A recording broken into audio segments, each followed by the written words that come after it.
Bom dia, boa tarde, boa noite, pessoas. Seja lá qual o horário que vocês estejam aqui ouvindo, assistindo.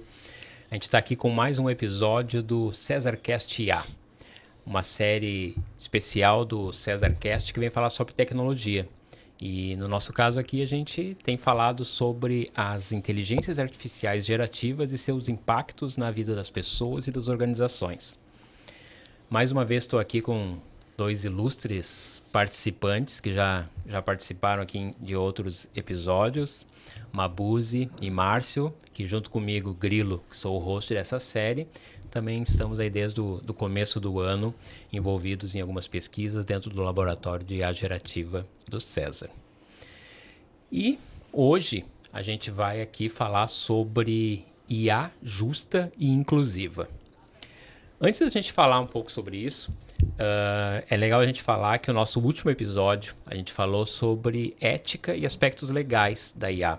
E foi um episódio fantástico, né? Foram quase 2 horas de conversa, onde a gente trouxe, inclusive, respostas a pessoas que estavam ao vivo com a gente. E foi um episódio que trouxe um retorno bem legal. Eu, por exemplo, tive alguns feedbacks de pessoas que no dia seguinte já mandaram parabéns, agradecimento pelo episódio, porque foi um assunto muito urgente, muito necessário a gente falar não só dos benefícios, das tretas da IA, mas também falar sobre coisas que são mais necessárias para a gente entender os impactos dela, né? E a ética e os aspectos legais são uma camada muito importante disso. E dando sequência a essa linha de pensamento, a gente vai falar aqui sobre IA justa e inclusiva, que ela está muito interligada com a questão da ética, mas eu gosto de entender, separar elas da seguinte maneira. Então, enquanto a gente fala de ética e aspectos legais, a gente está falando da IA lá na aplicação, né? No fim, no dia a dia dela sendo utilizada.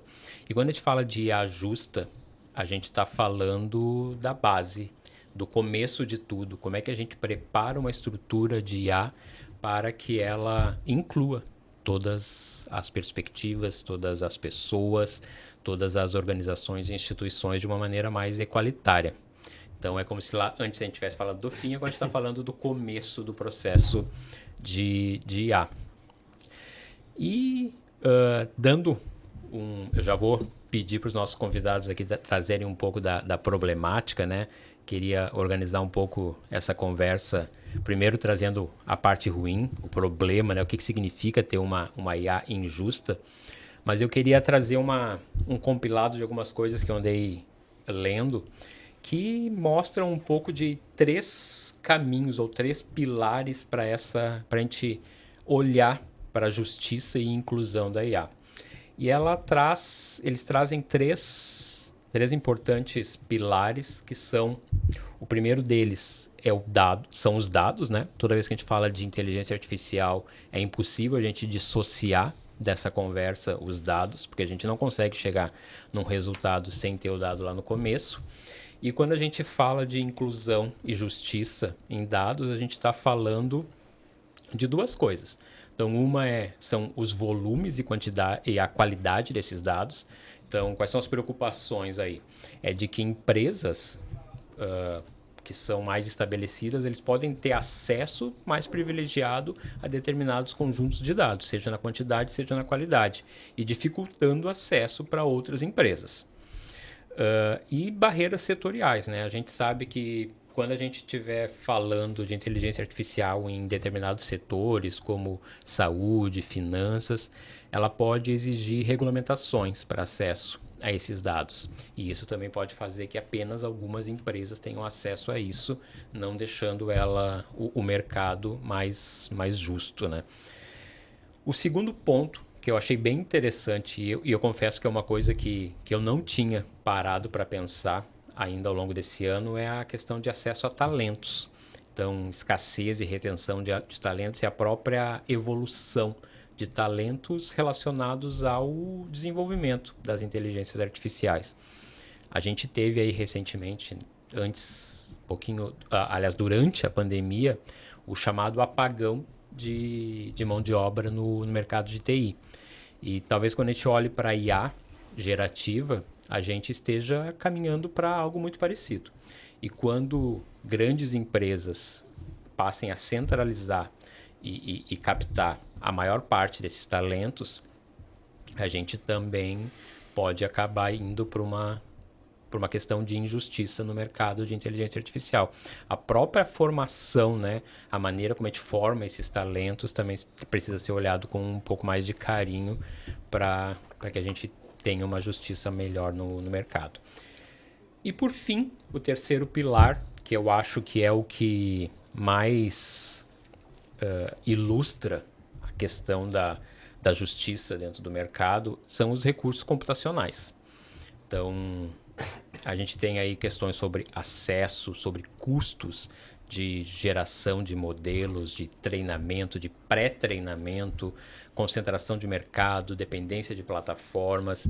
Então, eu queria depois até pedir para os nossos convidados aqui trazerem alguns dados de quanto custa a gente fazer um treinamento de um modelo como o ChatGPT, para a gente ter uma noção de quanto isso é uma barreira para que outras empresas possam entrar. E também questões sobre concentração de mercado, aqui quando a gente fala de chips, né, de placas de GPUs. Então, hoje o mercado está bem concentrado e tudo isso faz com que a gente tenha alguns riscos e algumas ameaças à justiça do mercado de IA. Então, trouxe aqui um cenário, né, que é a nossa problemática, mas aí agora queria convidar nossos ilustres participantes da mesa também trazerem aí sua visão ou suas preocupações, aonde que suas preocupações estão mais fortes dentro disso, ou outros aspectos, trazer as suas visões. Por favor. Posso começar? Comece. Pronto. Bom dia, boa tarde, boa noite para todo mundo. Vocês sabem que tem a música de Jorge Ben, né? Que toda vez que falam isso, vem na minha cabeça. Bom dia, boa tarde, boa noite, amor, né? Eu sempre quis comentar isso, mas eu sempre esqueço. Chegou o momento. Toda vez que eu ouço alguém falando, aí toca na minha cabeça essa música. Eu queria comentar como, assim, essa é uma abordagem completamente de design, né? Porque uma das estratégias do design é quando você tem alguma questão que você vai abordar que é absurdamente gigantesca, né? Que nem essa que a gente está falando de uma IA justa e excludente, gigantesca, inclusive conceitualmente, assim, uma não em volume só, mas conceitualmente é uma coisa muito complexa de se tratar. Aí quando a gente encontra essas coisas no design, a gente faz o exercício de fazer o inverso, né? De pensar o contrário antes, para discutir o contrário, para poder chegar na... Então, eu gosto da ideia de pensar, que nem Grilo convidou aí, antes de o que é a IA injusta e excludente, né?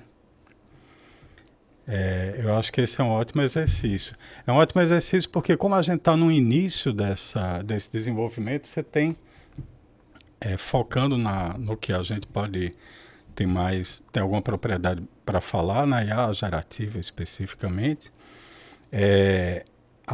você tem dois grandes universos onde a IA gerativa existe hoje, efetivamente, né? Que são o universo da academia, que vários de nós estão fortemente envolvidos, e o universo dos grandes players que estão hoje nesse mercado, que a gente também está, de alguma forma, envolvido. E, para o segundo momento, depois da IA injusta e excludente, essa zona meio cinza que existe entre um e outro, que eu acho que existe e que a gente vai tratar lá na frente, né? Aí, nesse sentido, eu acho interessante pensar um exercício de onde é que está a exclusão lá naquelas nos três pilares que Grilo traz. Entendendo que assim, a gente está falando de pilares, mas a gente está o tempo todo, isso é uma grande teia que está perpassando isso tudo. A gente transforma em pilares para poder ter uma forma de entender com um pouco mais de Até acho que a palavra pilar ficou muito forte, né? Eu É, acho que ela se assenta em mais coisas do que aquilo. Então, eu diria que são dimensões, mas não isso. necessariamente um pilar. Porque são tramas, né, que fazem Uhum. isso aí, né?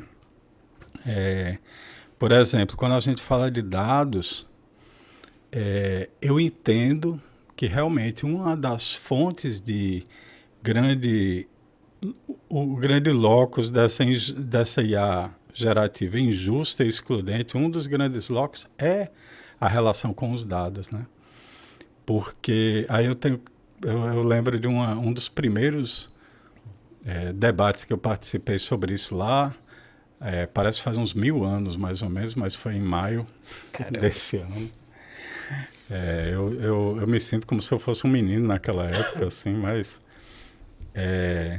que uma pessoa na plateia chegou e perguntou, mas e se alguém pega e captura todo o conteúdo que existe hoje aberto, de acesso aberto na web, e ganha dinheiro com isso? Isso é uma coisa correta, sei lá, que está dentro da lei? Pá?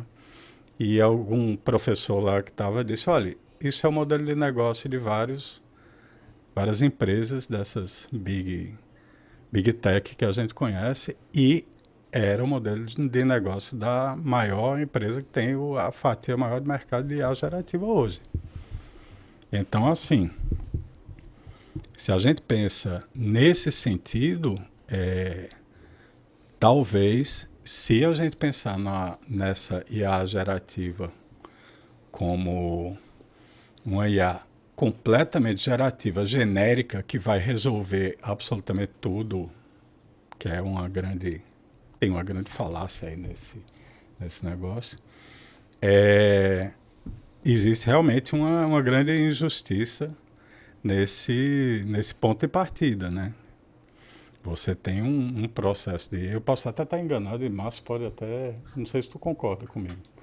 Mas assim, já é um ponto de partida que, junto com o outro ponto da relação do rádio é necessário para um modelo de linguagem enorme que nem esse, isso tende a tornar uma IA gerativa injusta e, em grande medida, excludente. Por quê? Porque o treinamento que foi feito nos últimos anos para a gente ter um GPT-4 não é um treinamento que está preocupado numa grande diversidade,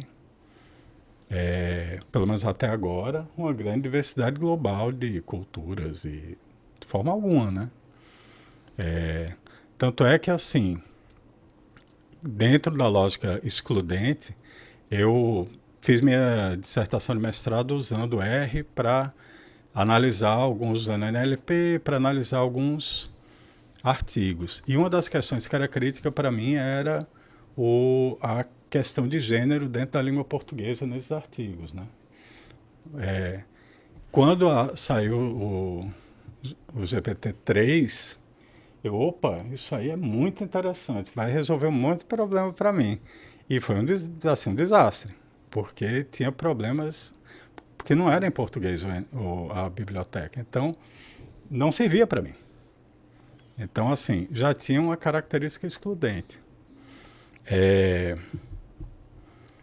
Em relação a... Isso é um comentário, que aí eu pulo desse comentário para a questão de realmente do quão excludente também é para novos entrantes aí, pensando em instituições, não só empresas, mas outras instituições, né? Dos grandes modelos de linguagem em relação ao hardware, da forma que é pensado hoje, colocando essa observação, né? Agora, em especial quanto a talentos, eu tendo a pensar que talvez a gente esteja vendo as coisas da forma em que a gente via os talentos, da forma que se pensava desenvolvimento de software até agora. Eu não sei se faz sentido, na verdade, pensar isso, mas eu tendo a ter alguma expectativa de que vão surgir outras possibilidades de uso de IA gerativa que vão necessitar de outras outros E aí a gente talvez tenha formatos. duas camadas de talento, né? É o talento que vai desenvolver a IA e o talento que vai usar Mas eu estou falando a mesmo do IA. Do desenvolvimento da IA. desenvolvimento. É. Porque assim, o desenvolvimento. Aí, mais uma vez, eu posso estar falando uma grande besteira, porque eu estou falando Nunca é, dentro. né? Eu estou falando dentro de uma perspectiva que não é a perspectiva da engenharia de software mesmo, assim, do desenvolvimento lá. Mas assim, como eu não acredito que existe uma ciência neutra, nenhuma engenharia neutra, tudo, eu acredito fortemente que existe uma diferença aí no desenvolvimento dessa. E aí é uma boa discussão para ter com o Márcio também. Uma diferença nesse tipo de desenvolvimento que existe hoje, de uma IA gerativa, e um outro tipo de IA gerativa que pode surgir. Que não é essa que está aí, certo? Que não são esses modelos gigantescos de um consumo absurdo de recursos e tudo E aí as mais. expertises provavelmente vão ser bem diferentes, né? Entre quem olha para a maneira como é desenvolvido hoje e quem olharia para esse tipo de Em que sentido eu caminho. estou falando isso? Será que, tipo, uma IA que seja mais focada o desenvolvimento de uma IA que seja mais focada, gerativa, que seja mais focada em uma diversidade cultural, ela é exatamente igual a uma IA genérica, que nem a... Será? É uma boa pergunta. Essa questão dos talentos, eu acho que, na verdade, nenhuma dessas discussões me parece uma grandíssima novidade, né? São os problemas muito parecidos, mas com roupagens diferentes. A questão do talento você está trazendo já a solução, né? Mas, assim, eu acho que um problema é sempre interessante trazer alguma estatística em relação a isso. Claro. Na estatística é exagero, né? Algumas informações, alguns dados, né? Mas é, o, o- é, nunca impediu, né, que assim, a concentração de poder, né, seja na tecnologia ou qualquer outro lugar, nunca impediu de surgir talentos em outras situações, em outros lugares, né, e para fazer coisas que não se imaginava antes. Mas hoje acontece uma coisa muito curiosa, que talvez esse seja uma novidade, pelo menos na área de ciência da computação. Eu diria que 90% dos grandes artigos e das grandes evoluções técnicas que levaram a a um chat GPT da vida, eles vêm das empresas privadas que hoje detêm as principais tecnologias. Então, a Meta, a Google, é, e Microsoft, né, e OpenAI, DeepMind, eles praticamente dominam o mercado de publicação acadêmica, inclusive, né? Então você vai, sei lá, as três maiores, quatro maiores é, eventos de IA, né, de machine learning especificamente, são basicamente dominados por essas empresas. Inclusive saiu alguns anos atrás um artigo muito interessante, muito provocativo de um acadêmico de fato, né, questionando e sugerindo como é que a gente ia trabalhar com IA nesse mundo em que se domina, né, que é totalmente dominado por essas empresas. A academia hoje tem muito pouco a participar baseado nesse esquema de concentração. E aí a gente fatalmente volta para a discussão sobre concentração de quê? E parece ser concentração de hardware. O hardware acaba trazendo, né, essa necessidade acaba trazendo os talentos também, né, para lugares específicos, até como uma questão de sobrevivência, né? Se é importante para você trabalhar né, com a ponta da tecnologia, né, coisas que estão, né, que se chamam de disruptivo e tudo mais, você vai hoje ter que quase que forçosamente trabalhar numa empresa dessa é, no esquema mais padrão, né? Como o Mabus estava falando, né? E Grilo também trouxe. Existem alternativas, evidentemente, você vê isso surgir em todo lugar, mas essa concentração é particularmente complicada. Nesse ponto, tem soluções, mas no momento aqui a gente tem uma concentração muito forte de gente. Semana passada eu vi uma palestra que você proferiu num evento no Cesar Tech Conference, onde você, aí puxando algumas coisas que Mabuse já trouxe ali, que é exclusivamente sobre essa questão do hardware, né, da capacidade computacional, e você situou as pessoas sobre o que é realmente a gente treinar algo como o GPT. E eu achei legal a correlação que você foi fazendo entre a quantidade de hardware, a quantidade de energia, até trazer para as pessoas uma comparação muito legal, que era comparando o uso de IA generativa ou o processo para chegar até lá com air fryers, né?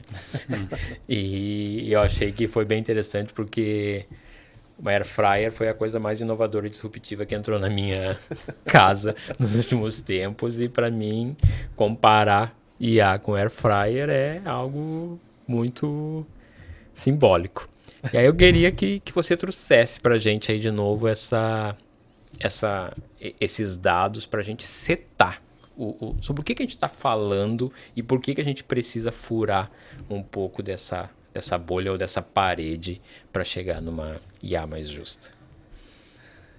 Tá, depois a gente pode conversar sobre se a gente consegue ou não furar a bolha, ou se a gente precisa contornar essa bolha ou ignorá-la. Vamos Mas, definir esta bolha.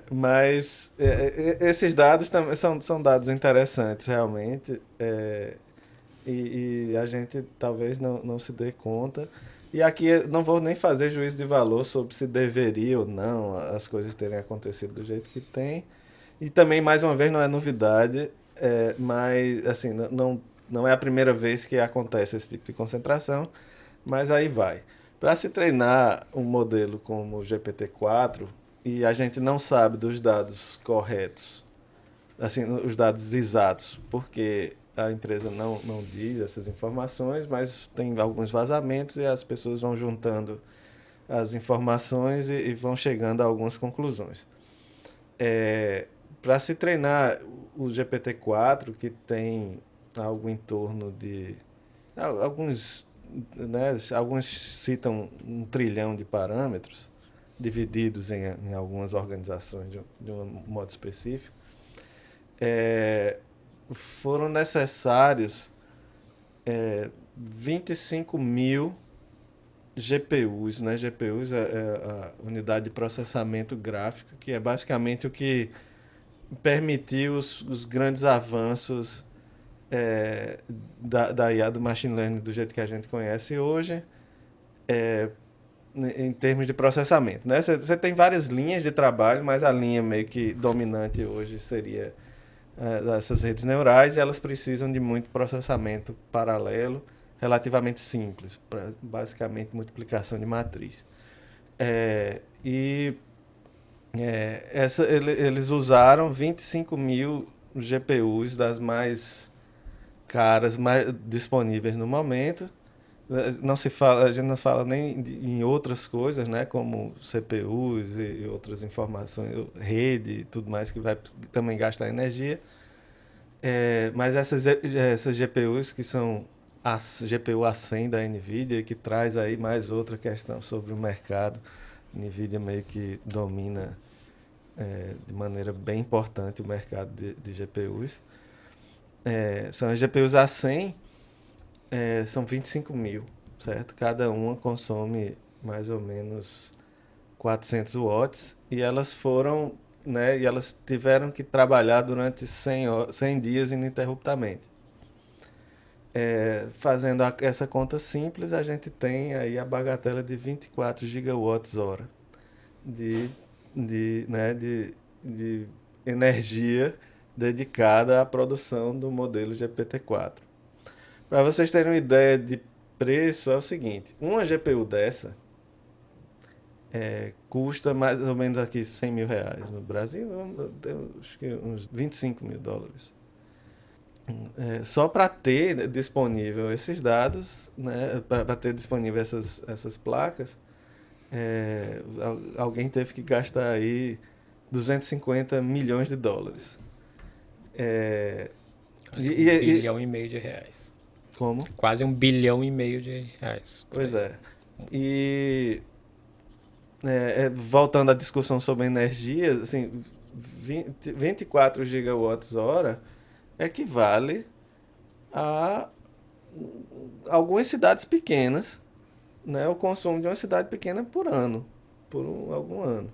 E aí, se você me permite, eu fiz aquela busca no site lá do governo do estado de São Paulo, né? Na verdade, eu comecei pela cidade de São Paulo.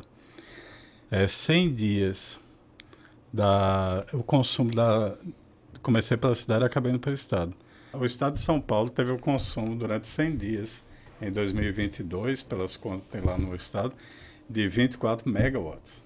A usina de Xingó, ela tem uma potência instalada de 3.000 megawatts. Então são 8 usinas do Xingó.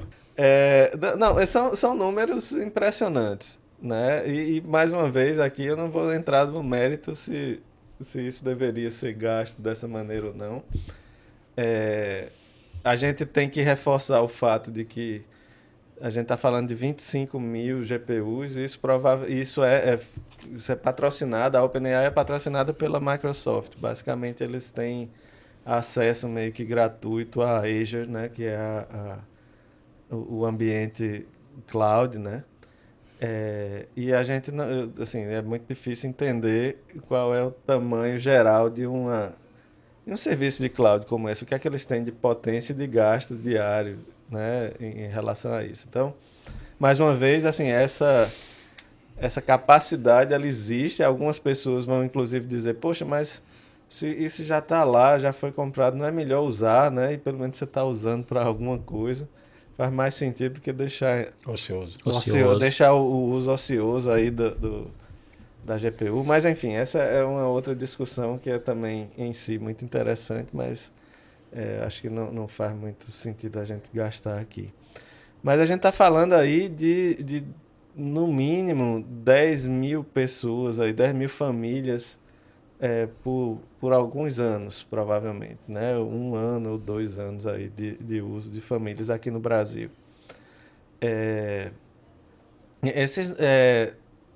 Isso, na verdade, é só na parte no processo de treinamento. Quando a gente vai falar no processo de inferência, quer dizer, alguém usar, né, alguém fazer uma pergunta para o modelo, a coisa fica mais complicada, porque a gente está falando aí de uma empresa que tem 1,5 bilhão de usuários, teoricamente, né? Isso é a informação que eles dão. E cada usuário, quando faz uma consulta, também a partir das informações que foram vazadas, eles usam um conjunto de GPUs, que não precisa ser tudo. O processo de treinamento é muito mais complicado do que o processo de inferência, mas cada pessoa usa por alguns momentos 128 dessas GPUs, certo? Ao mesmo tempo, para poder dar aquela resposta na velocidade que ele dá hoje, que ele fornece hoje. Então, deve ter uma série de mágicas aí sobre como armazenar, como fazer, como tornar esse processo todo eficiente, mas se a gente faz uma conta que não está certa, mas se a gente associa, né, 1 bilhão aí, 1 bilhão de pessoas, e eu sei lá quantos usuários simultâneos eles devem ter, a cada um usando 128, as contas ficam também bem complicadas, né? Não deve ser um parque né, da proporção exata aí, né? Mas é uma coisa bastante grande. E aí a continha que a gente fez foi o seguinte: imagine que você vai usar por 1 hora por dia os GPT lá para você perguntar a receita de bolo, para fazer poema, enfim, né? Eu usei o GPT para fazer meu cardápio da ceia de Natal agora. Pronto. Para usar isso, você está gastando aí sim um air fryer por 1 hora. Certo? A gente podia fazer a conta lá das air fryers, mas são números muito grandes. Mas É isso, você está usando um air fryer por 1 hora, toda vez que você usa 1 hora de ChatGPT. ChatGPT.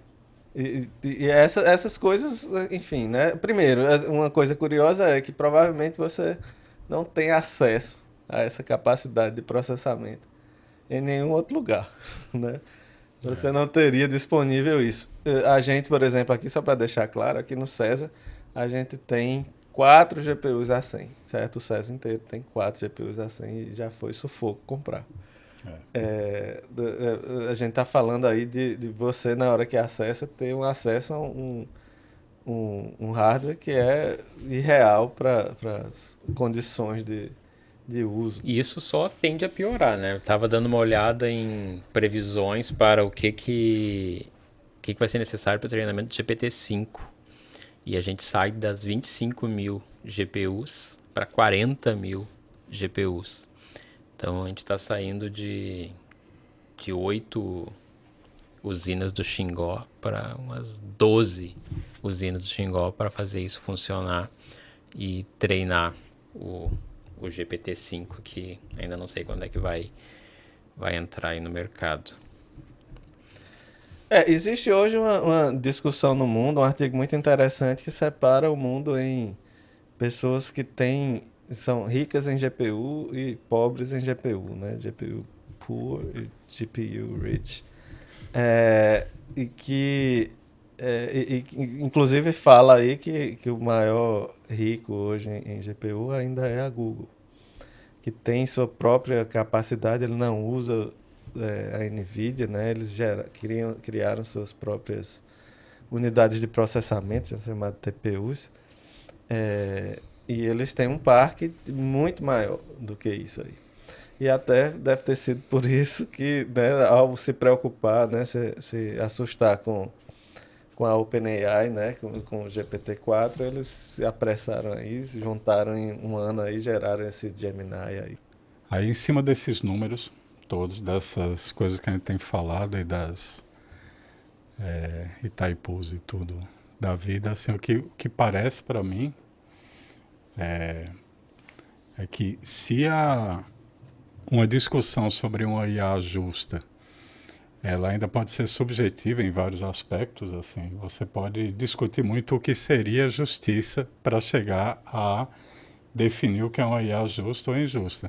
Mas a discussão sobre uma IA includente ou excludente, ela está posta de uma forma muito evidente pelos números que a gente está falando, né? Bom, e aí no meio de tudo isso, né, sobre essas discussões de inclusão, de concentração de mercado, né, isso que Márcio já trouxe aí sobre a fatia de mercado que a OpenAI, que talvez seja a principal empresa nesse mercado atualmente, algumas coisas aconteceram que nos chamaram a atenção e eu queria ver a perspectiva, ou o que vocês, olhando para isso, o que esses acontecimentos têm a nos ensinar sobre essa questão da inclusão e da concentração de mercado, que talvez todos já que estão nos ouvindo tenham ciência disso, mas algumas semanas atrás, o fundador da OpenAI, Sam Altman, ele foi demitido pelo conselho da própria empresa que ele fundou. E só que isso teve um plot twist, porque alguns dias depois, os próprios empregados, né, os colaboradores da empresa fizeram um abaixo-assinado e reconduziram Sam ao... Ele já tinha inclusive assinado o contrato para ir para a Microsoft, trabalhar na Microsoft, e acabou voltando para ser CEO da OpenAI. E aí eu queria trazer um pouco a perspectiva de vocês. Queria até abrir um pouco mais esse assunto. O que é a OpenAI? Como é que ela apareceu aí no mercado? Se vocês puderem trazer um pouco disso. E o que significa o movimento de saída de Sam e a volta dele? Que perspectiva isso nos traz para essa nossa discussão sobre IA justa e inclusiva?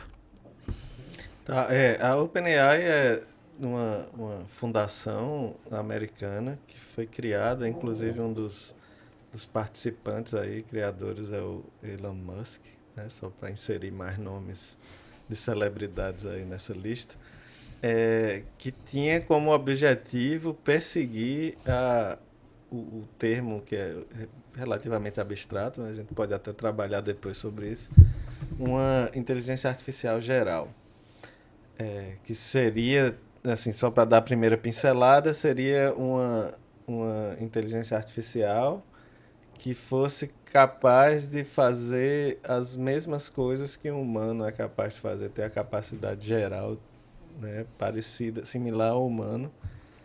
E aqui que, assim, né, tem uma discussão sobre superinteligência ou não, que às vezes algumas pessoas dizem que é uma outra categoria, mas essa seria, a geral seria a capacidade, tem uma capacidade similar de fazer inferências sobre várias coisas, né? E não resolver uma coisa só individualmente. Ser capaz de resolver um problema só. Merece um episódio só para isso. Depois a gente fala sobre IA geral. Isso. Aí, em 2015, se você ler lá, né? E eu tenho uma cópia um print dessa página só para lembrança.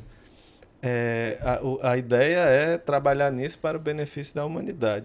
E eles dizem textualmente que eles têm condições de fazer isso porque eles não estão presos às questões financeiras de ter um produto que tenha, né, que valha ou que dê a resposta, né, financeira que acionistas teoricamente precisavam. Isso é 2015, o começo, né? Eu acho que o primeiro GPT, se não me engano, foi lançado em 2018, o GPT-1, e tem papers, inclusive, muito interessantes sobre questões técnicas relacionadas, e está tudo aberto. Você vê ainda lá no GitHub da OpenAI, está lá a primeira versão, os dados que eles usaram, as respostas, e trabalhos futuros, que virou o GPT-2. No GPT-2 você já vê que os avanços que eles obtiveram já assustaram um pouco, mas a coisa ainda continua meio que aberta. Com a evolução disso, quando surge o 3, a discussão que eles tomam lá não vamos abrir os dados sobre isso, não vamos falar muita coisa, porque as chances de a gente usar isso, né, de disponibilizar, acabar disponibilizando uma ferramenta que podia ser muito perigosa em termos de uso, é muito grande. Então a gente não vai publicar os dados. Algumas pessoas interessadas, você desenvolvedor aí que está interessado em ver como a gente dá um acesso para vocês, você pode testar, pode ver como é que funciona, mas a gente não vai entrar muito nos dados. Até que finalmente em 2023 você tem o corpo, né, de direção da OpenAI admitindo textualmente que eles estavam errados sobre pensar nessa coisa como aberta, né? Pensar nesse tipo de software de desenvolvimento como uma coisa aberta, porque é realmente muito perigoso, e eles fecham. Entre o GPT-3, né, assim, depois do surgimento do GPT-3, talvez o GPT-3,5, ele já surge como um produto aberto, né, em que você podia testar funcionalidades, né, poder usar, e finalmente, quando sai o GPT-3, em novembro do ano passado, eles finalmente lançam como um produto e você pode usar. E fica meio que em aberto, né? Assim, fica um pouco claro o que é que aconteceu, né? Da suposição de que essa ferramenta era perigosa, que podia trazer problemas sérios, até finalmente eles acharem que poderia liberar para qualquer pessoa usar. E aí, voltando para o problema que aconteceu, você tem aparentemente uma disputa entre duas visões. Uma visão de mercado, e não vou discutir aqui também quais são exatamente as intenções, mas que essa ferramenta deve ser divulgada de qualquer maneira. O Sam Altman, né, incorpora esse espírito. E, inclusive, ele incorpora o espírito de uma maneira muito curiosa, porque ele diz: essa é uma ferramenta que está disponível para todo mundo, ela é meio perigosa, a gente precisa de arrumar um jeito de regular esse mercado. E aí a Europa cria leis para regular o mercado, e ele diz: essas leis não são boas, e a gente precisa mexer nessas leis, porque isso vai impedir a evolução e tudo mais. Isso é a visão de Sam Altman. A outra visão, aparentemente, é de um pesquisador muito conhecido. Assim, o cara ele está sei lá, em todos os artigos, boa parte dos artigos relevantes de, de IA, em vários casos, que é o Ilya Sutskever. Aparentemente, esse cara tem uma preocupação de fato com as evoluções e como lidar com a publicação dessas evoluções e tudo mais. Ele, aparentemente, né, é o que dizem, ele convenceu o board de que seguindo uma linha muito aberta de divulgar antes deles estarem seguros da segurança, de entender quanto mal uma, uma solução dessa poderia causar. É, ele conseguiu convencer o board que essa, de fato, era a posição que a OpenAI deveria seguir, e eles finalmente fizeram esse processo. A questão que se diz é que isso meio que ia de encontro a uma visão da OpenAI que já estava preponderante lá na própria empresa.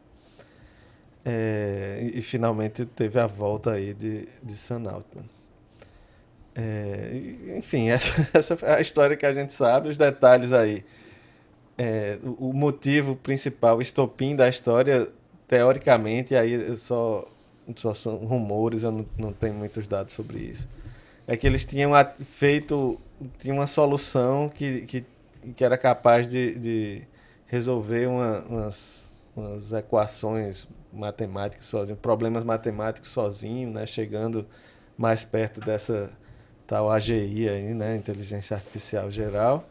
E eles discordavam sobre os rumos de como esse trabalho deveria ser conduzido.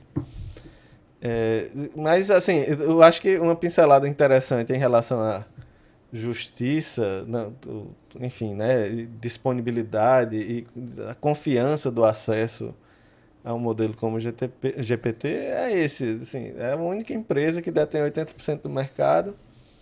Basicamente, no Brasil tem o Bard e eles, né? E o GPT. E se acontece uma coisa dessa, o que acontece com as empresas que usam, né, esse serviço, esse negócio, por algum motivo é subitamente interrompido, né? Então, essa é mais uma das questões dos perigos de a gente aceitar uma reserva de mercado assim, né? Uma reserva, né? Monopólio, né? Um monopólio dessa maneira, né? E simplesmente aceitar e começar a usar e pronto. Isso afeta mais diretamente, certamente, empresas, né? Ou pessoas que estão usando o serviço profissionalmente ou para fazer algum tipo de produto. Quem usa em casa, eu acho que não está muito preocupado com... Aliás, preocupado pode estar, mas não vai sofrer tão profundamente como uma empresa que se dedica exclusivamente a ser um atravessador aí do serviço da OpenAI. Ou não, né? Porque essa volta empoderada do Sam Altman pode significar justamente que os próximos passos da OpenAI é uma empresa mais produtizada e que vai começar a cobrar o custo aí de manutenção e geração dos seus modelos para os seus usuários, né? Sim, mas como uma empresa concentrada, você basicamente precisa aceitar qualquer tipo de definição que acontecer lá. Isso às vezes pode impedir, inclusive, seu comércio, né? O comércio que você usa aí a partir deles, né? Enfim, mais uma vez, não tem muita novidade sobre concentração de mercado, né? De software, ou seja lá o que for. A Microsoft já foi muito conhecida por isso, né? Pelas suas regras de concentração. E vamos lembrar aí só que o tempo é cíclico, as coisas se repetem. Mais uma vez, a União Europeia que dá o primeiro passo nessa regulamentação, da mesma forma que deu outros passos parando os monopólios da Microsoft há um tempo atrás, né? Uhum. Então, assim, não tem no fundo, não tem nenhuma novidade. O que eu acho que é interessante, inclusive, é olhar para trás, entender o que aconteceu e pensar o que é que pode acontecer, sem fazer nenhum exercício futurológico, nada disso. Mas pensar que existem muitas possibilidades, como as possibilidades de bolha, né? Que podem acontecer. Sim.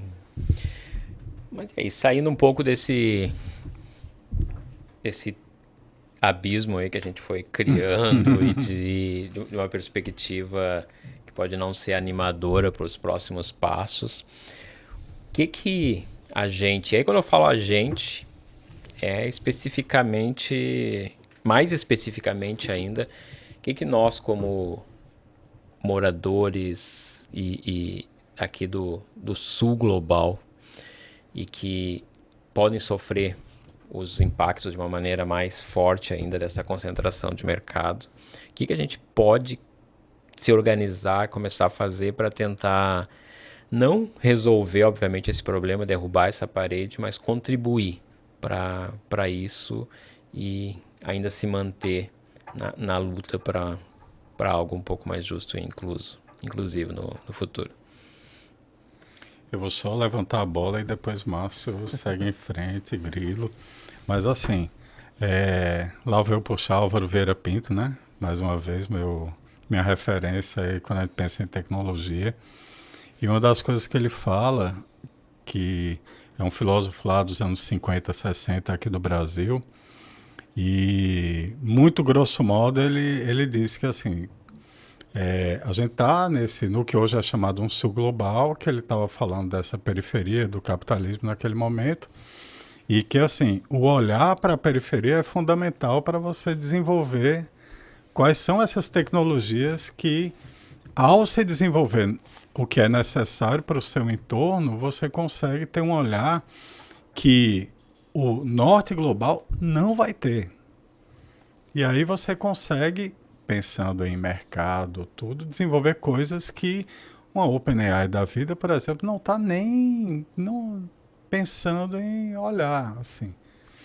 Então, uma das coisas é seguir, uma das possibilidades que eu acho que é rica é olhar para o que a gente está pensando e falando muito no Brasil, vendo o Brasil como, aí saindo dessa esfera do sul global, indo mais especificamente do nosso país, e como ele é visto globalmente, assim, com essa preocupação ambiental, e levar mais a sério essa quantidade nefasta de airfryers que a gente está usando o tempo todo, né?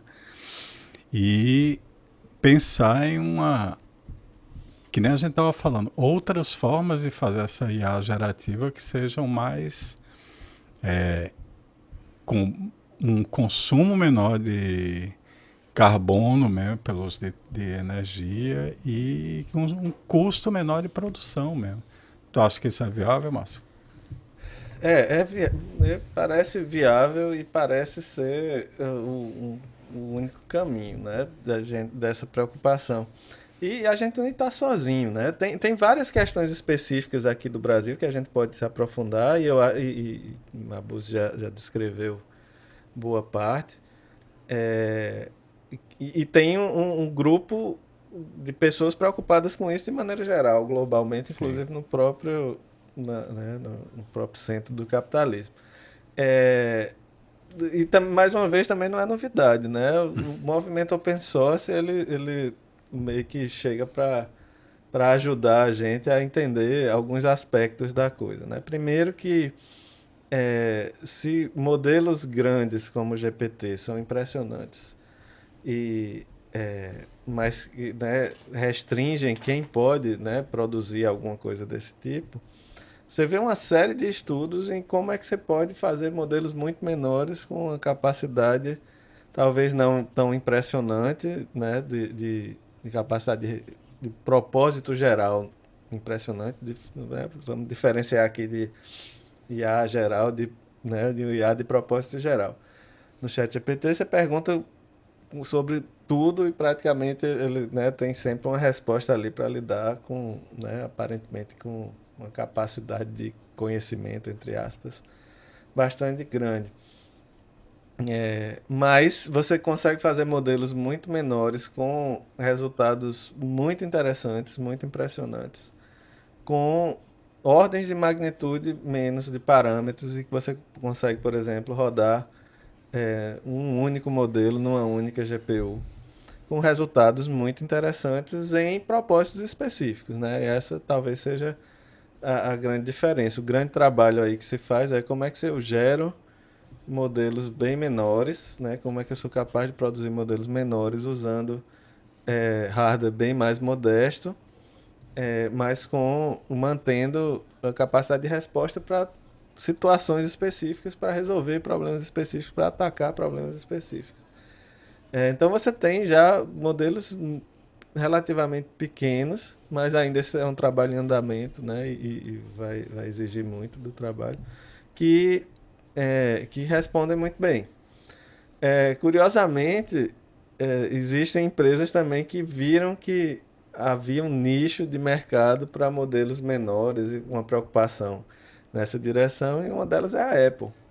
Né? A Apple, ela partiu meio que do pressuposto não, né? Partiu de uma ideia de que eles vão trabalhar com modelos menores para atender o hardware deles, né? Que também foram numa direção diferente do hardware de um PC tradicional, né? Voltou a uma pegada mais particular. Mas para que rode também no iPhone, que rode no iPad e tudo mais. E eles têm alguns resultados já bem interessantes quanto a isso. A própria Google tem um braço, a Google tem braço para tudo, né? E tem um braço bem importante para de fazer versões menores. O Gemini, por exemplo, tem uma versão menor, que também é menos, né, de propósito menos geral, mas que dá também resultados impressionantes. E isso a gente está falando do lado da visão de modelos, né? Então, modelos que rodem, né, e que deem resultados interessantes no seu telefone, né, nos seus dispositivos móveis e tudo mais, faz parte da agenda de muitas empresas e faz parte de forma muito poderosa da agenda open source. Existe uma empresa chamada Hugging Face, que acho que hoje é a empresa que assim, talvez uma das mais importantes para quem está pesquisando hoje sobre IA e IA gerativa. Ele é uma espécie de GitHub para IA, né, para inteligência artificial.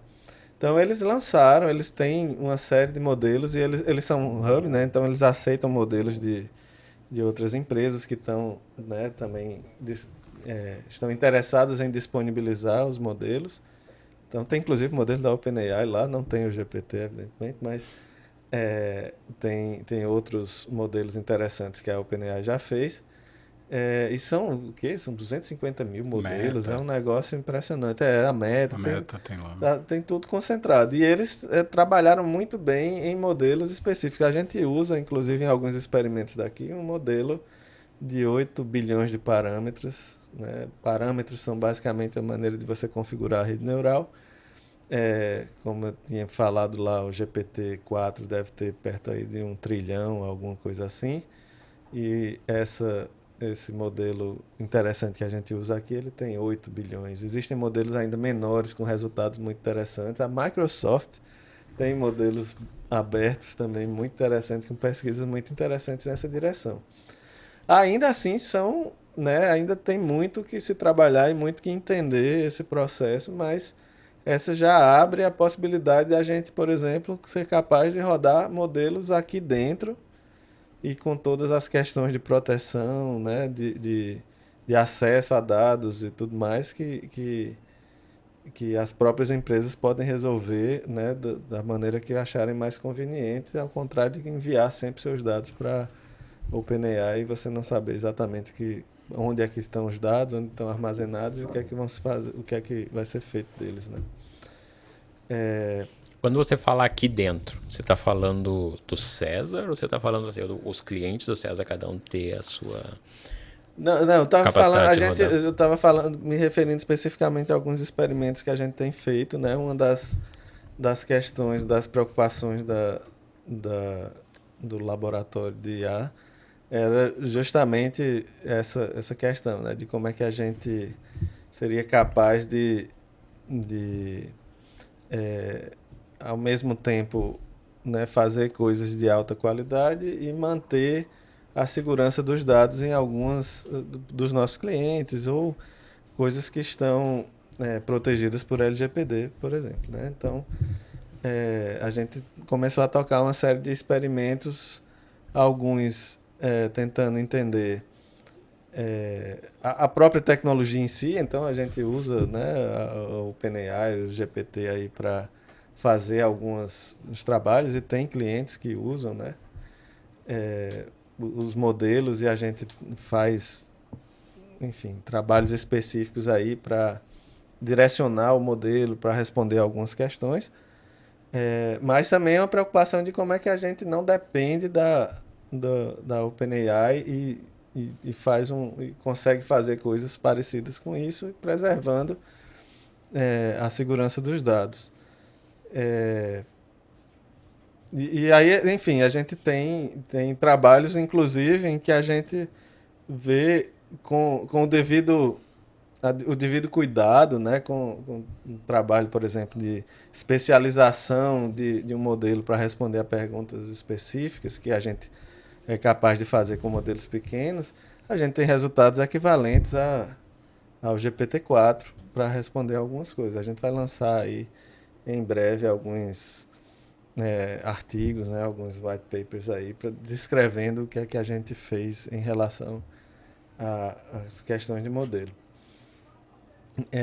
Em relação a hardware, o que a gente percebeu aqui também é que a gente precisa criar maneiras da gente entender quais são os limites, assim, quais são as capacidades que a gente tem dadas as restrições financeiras, né, e as restrições de consumo que a gente está preocupado e que, enfim, né, que cercam o problema. Então, a gente iniciou um processo aqui de criação de um cluster, né, um conjunto de dados, um conjunto de máquinas conectadas em rede que tem o objetivo, né, de rodar esses experimentos que a gente faz para a gente entender quais são os limites efetivos. Então, o limite de tempo de resposta, o limite de capacidade e tudo mais. E esse cluster foi montado com algumas máquinas que estavam aí. Assim, tem uma máquina muito boa e tem algumas outras máquinas que são razoáveis. Digamos que um gamer com bastante dinheiro seria capaz de ter uma máquina como essa, só que a gente junta isso tudo, né, numa máquina só, e como se fosse uma máquina só, e consegue, né, uma capacidade de processamento maior. E tudo rodando com projetos open source, né, para tentar disponibilizar isso da melhor maneira possível para todo mundo. Essa é uma das coisas que a gente pretende também lançar aí, sobre algumas sugestões de como fazer esse tipo de máquina.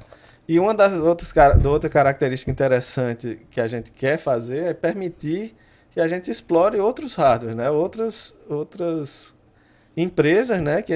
Longe da NVIDIA, por exemplo, né? Que é outra empresa que tem uma concentração muito grande no mercado, algo também em torno de 80% do mercado dessa área. E curiosamente, você tem empresas como a Intel e a a AMD, né, tentando correr aí para chegar, para tentar alcançar com uma dificuldade muito grande.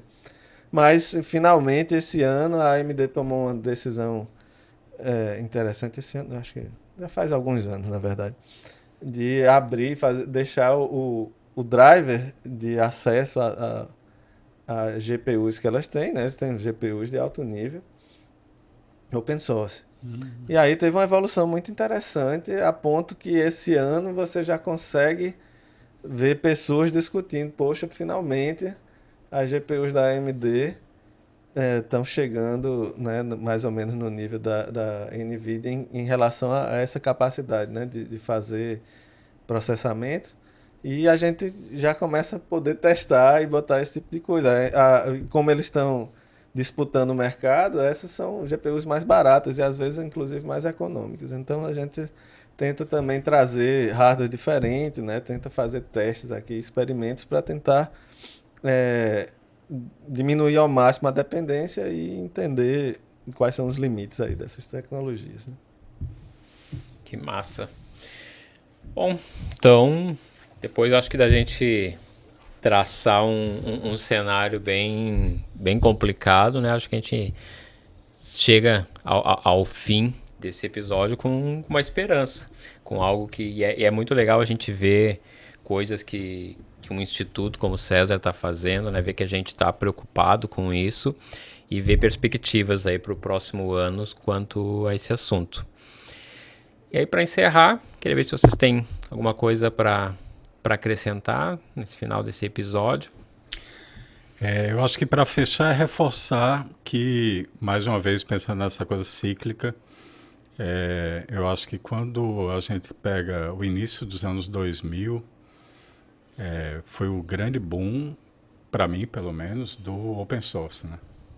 2000 e pouco, assim.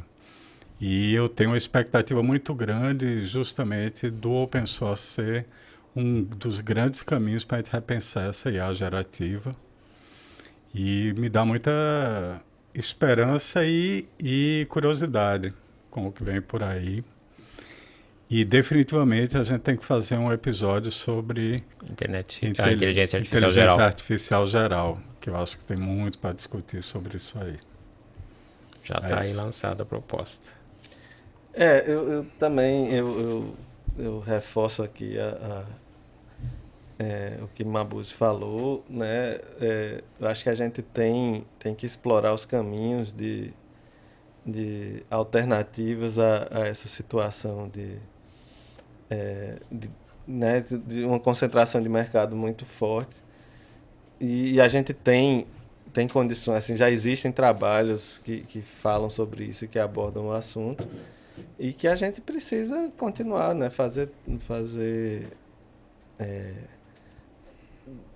Quem está na área eu acho que é dever e responsabilidade de quem está nessa área e por essas possibilidades, né? Explorar alternativas a esse tipo de concentração. Eu acho que é isso. Então é isso, pessoas. Chegamos ao final desse episódio do CésarCast, onde a gente mergulhou fundo aí nessa questão de inteligência artificial gerativa justa, ou não tanto, né? Mas inclusiva. E foi massa a gente estar aí com todos. Queria agradecer aos nossos membros da mesa, Mabuse, Márcio, e convidar vocês que estão nos ouvindo, nos assistindo, se quiserem contribuir com a discussão, trazer perguntas, trazer contribuições, trazer as visões de vocês, comentem aí nos links dos episódios nas plataformas, ou então mandem suas dúvidas, comentários para o podcast@cesar.org.br. Aproveita aí, segue a gente, segue o César em todas as redes sociais, compartilhe esse conteúdo e aguardamos vocês para a próxima. Muito obrigado.